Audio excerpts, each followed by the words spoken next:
வணக்கம். பொறியாளர் குமரேசன் கனியூர்லேருந்து இந்த வீடியோவை பதிவு பண்ணுறேங்க. சமீபத்தில் நம்ம ஒரு வீடியோ போட்டிருந்தோம்.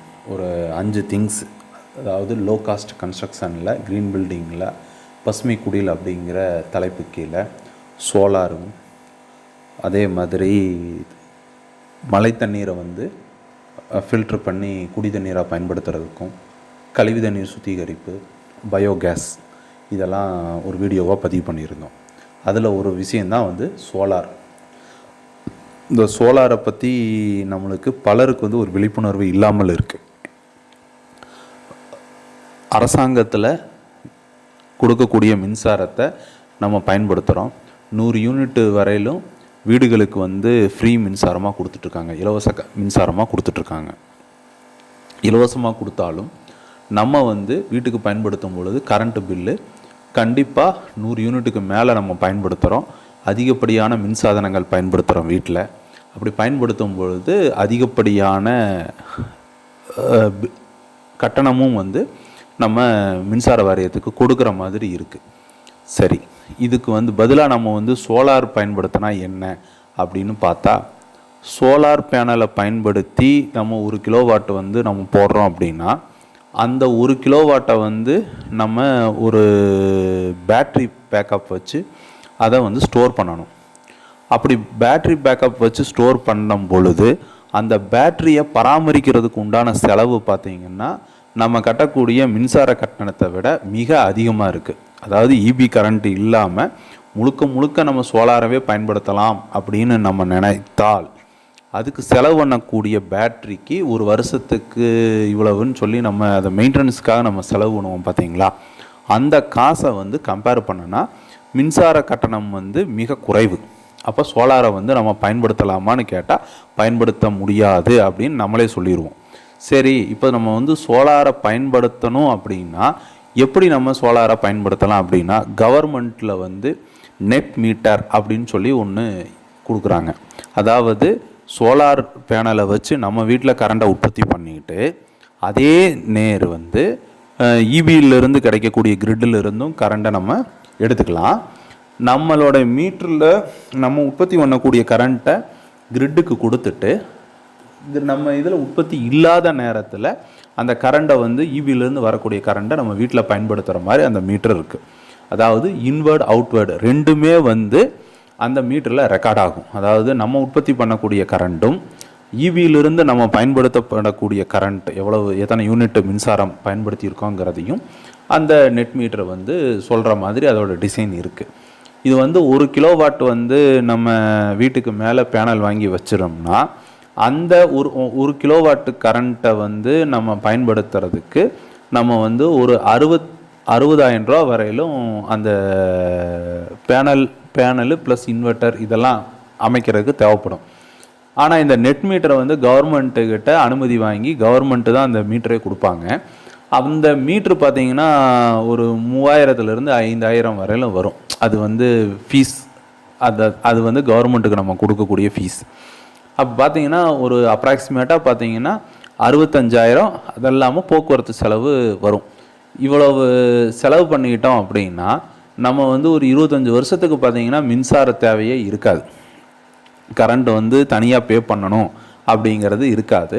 நம்ம நார்மலாக வீட்டுக்கு யூபிஎஸ் போடுற மாதிரி ஒரு சின்ன பேக்கப் நம்ம யூபிஎஸ்க்காக பேட்டரியை வச்சுக்கிட்டோம் அப்படின்னா கொஞ்சம் கரண்ட்டை நம்ம அதில் சேமித்து வச்சுக்கலாம்.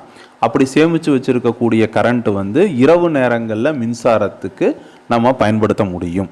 பகல் நேரங்களில் நம்ம சோலார் பேனல்லிருந்தே வெளிச்சம் இருந்தால் போதும், கரண்ட் உற்பத்தி ஆகி நம்மளுக்கு அது ப்ரொடக்ஷனில் கொடுக்கும், நம்ம அதை பயன்படுத்திக்கலாம். ஆனால் அதே இரவு நேரங்களில் நம்ம சோலார் பயன்படுத்துறது கொஞ்சம் குறையும். ஆனால் நம்ம பேட்டரியில் ஸ்டோர் பண்ணதை வச்சு நம்ம பயன்படுத்திக்கலாம். இது மின்சாரம் இல்லாத நேரங்களில் நான் சொல்கிறேன். அதிகப்படியாக மின்சாரம் இருக்கக்கூடிய நேரங்களில் ஆன் கிரிட்டில் மின்சாரம் இருக்குது அப்படின்னா நம்ம தாராளமாக அதை கண்டினியூவாக பயன்படுத்திக்கிட்டு இருக்கலாம். இதனால் ஒரு அட்வான்டேஜ் தானே ஒழிய எந்த டிஸ்அட்வான்டேஜும் கிடையாது. அதே மாதிரி தமிழ்நாட்டில் மட்டும்தான் நம்ம இபி கிரிட்டில் எடுக்கக்கூடிய கரண்ட்டை விட நம்ம உற்பத்தி பண்ண கரண்ட் அதிகமாக இருந்தால் கவர்மெண்ட்டு நம்மளுக்கு காசெல்லாம் திருப்பி தராது. ஆனால் நம்ம உற்பத்தி பண்ண கரண்ட்டை விட அதிகப்படியான கரண்ட்டை நம்ம இபியில் வாங்குகிறோம் பயன்படுத்தி இருந்தால் அதுக்கு அந்த கவர்மெண்ட்டுக்கு நம்ம கொடுத்தது போக மீதி கழிச்சிட்டு எவ்வளவோ பில்லு அது மட்டும் தான் நம்ம பே பண்ணுற மாதிரி வரும். ஆனால் எந்த காலத்துலேயுமே வந்து தமிழ்நாடு கவர்மெண்ட்டு நம்மளுக்கு அந்த காசை திருப்பி கொடுக்காது. இதுதான் ஒரு இது. நீங்கள் வந்து சோலாரை போட்டுட்டு 1 கிலோவாட்டை போட்டு நம்ம என்ன பண்ணனாலும் ஹெவி மோட்டார்ஸ் எல்லாம் பயன்படுத்துறது கொஞ்சம் ரிஸ்க்கு. சோலார் பவரில் மோட்டர்லாம் ரன் பண்ணோம்னா கெப்பாசிட்டி அதிகப்படுத்த வேண்டியதாக இருக்கும். அந்த மாதிரி சமயங்களில் நம்ம ஆன் கிரிட்டு வாங்கி இருந்தோம்னா மோட்டர் எல்லாம் வந்து போர்வெல் மோட்டரு இந்த மாதிரி ஹெவி மோட்டார்ஸ் பயன்படுத்தும் பொழுது அது சப்போர்ட் பண்ணும். சோலார் வந்து சப்போர்ட் பண்ணாது. அந்தளவுக்கு நம்ம இன்வெஸ்ட்மெண்ட் பண்ண முடியாது. ஸோ ஆன் கிரிட்டை வச்சுக்கிட்டு நம்ம சோலாரை உற்பத்தி பண்ணுற கரண்ட்டை கவர்மெண்ட்டுக்கு கொடுத்துட்டு நம்ம பயன்படுத்திக்கும் பொழுது இது வந்து ஒரு நல்ல மிச்சம் முடிக்கக்கூடிய ஒரு சமாச்சாரம். அதே மாதிரி ஆன் கிரிட்டில் கரண்ட்டே இல்லைனாலும் நம்ம சோலார் பேனலை உற்பத்தி பண்ணக்கூடிய கரண்ட்டை நம்ம தாராளமாக பயன்படுத்தலாம்.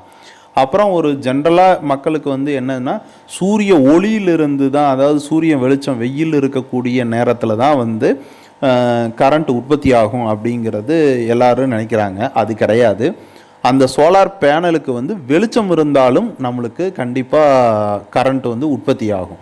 மழைக்காலங்களில் மோடம் போட்டிருக்கு, மேகக்கூட்டமாக இருக்குது அப்படின்னா டல்லாக இருந்தாலும் குறைஞ்சபட்ச கரண்ட் உற்பத்தி வந்து அது செய்யும். ஏன்னா வெளிச்சம் தான் நம்மளுக்கு வந்து அந்த சோலார் பேனலில் இருக்கக்கூடிய சிலிக்கான் பிளேட்டில் பட்டு மின்சாரத்தை உற்பத்தி பண்ணுதே ஒழிய சூரிய வெளிச்சத்தினால சூரிய ஒளியினால் அந்த பிரைட்னஸ்னால கிடைக்கிறதல்ல. என்ன பிரைட்னஸ் கிடைச்சாலும் சரி, வெயில் இருக்கணும் அவசியம் இல்லை, லைட் இருந்தாலே போதும் அந்த சோலார் வந்து வேலை செய்யும். பட் பர்சன்டேஜ் வந்து மோடம் போட்டிருக்கிற சமயத்தில் குறைவாக இருக்கும். ஆனாலும் சோலார் பேனல் வேலை செய்யும். இரவு நேரத்துலையும் கூட வெளிச்சம் இருந்தால் அந்த வெளிச்சத்தை வந்து அது கிரகிச்சுக்கிட்டு மின்சாரத்தை உற்பத்தி பண்ணி கொடுக்கும். இதுதான் வந்து சோலார் பேனலோட மெத்தட். இந்த மாதிரி இருக்கிற ஒரு அமைப்பை நம்ம வீடுகளில் கட்டடம் கட்டுற புதியதாகவோ அல்லது பழைய கட்டடங்களோ பயன்படுத்தினால் கண்டிப்பாக மாற்று எரிசக்தி மூலயமா நம்மளுக்கு பல நன்மைகள் கிடைக்கிறதுக்கு வாய்ப்புண்டு. பல இடங்களில் நம்ம வந்து அரசாங்கம் வந்து மின்சார உற்பத்திக்காகவும் எரிபொருளுக்காகவும் வந்து பல ப்ராஜெக்டுகளை வந்து தமிழ்நாட்டில் போடுறாங்க. அதெல்லாமே வந்து விவசாயத்துக்கும் மனித உயிருக்கும் ஆபத்தாக இருக்குது அப்படின்னு சொல்லி நம்ம போராட்டம் பண்ணிகிட்ருக்கோம். ஸோ அங்கே போராட்டம் பண்ணுறதை விட நம்மளுக்கு அந்த போராட்டம் பண்ணுற அவங்க உற்பத்தி பண்ணக்கூடிய பொருளை நம்ம வாங்காமல் இருக்கிறதுக்கு இதெல்லாம் வழிவகை. இதெல்லாம் நம்ம செய்ய ஆரம்பிச்சிட்டோம், பழகிட்டோம்னா அவங்கெல்லாம் அந்த மாதிரி நான் வந்து மனித நலனுக்கு, அதாவது தமிழ்நாட்டிற்கு கெடுதல் விளைவிக்கக்கூடிய எந்த திட்டங்களையும் அரசாங்கம் செய்யாமல் தவிர்க்கிறதுக்கு நம்ம ஒரு முன்னுதாரணமாக இருக்கலாம். இது வந்து போராட்டம் பண்ணுறதை விட இந்த மாதிரி நம்ம வீட்டுகளில் மரபுசாரா எரிசக்திகளை, அதாவது இந்த மாதிரி இயற்கையில் பயன்படுத்தக்கூடிய எரிசக்திகளை உற்பத்தி செஞ்சோம்னா நம்மளுக்கும் நல்லதாக இருக்கும், நம்ம நாட்டுக்கும் நன்மையாக இருக்கும். அதிகப்படியான முதலீடுகள் வந்து தேவைப்படாது. காசெல்லாம் வந்து அதிகமாக நம்மளுக்கு செலவு பண்ண வேண்டியதில்லை. கவர்மெண்ட்டு வந்து நிறைய பணத்தை வந்து இந்த மின்சாரத்துக்கு செலவு பண்ணுறாங்க. ஆனால் நம்ம வந்து வீட்டில் பண்ணும் பொழுது ரொம்ப அதிகமான அமௌண்ட்டை நம்மளால் மிச்சப்படுத்த முடியும். இது என்னுடைய கருத்து.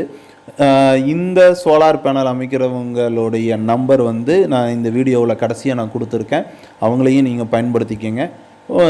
நன்றி, வணக்கம்.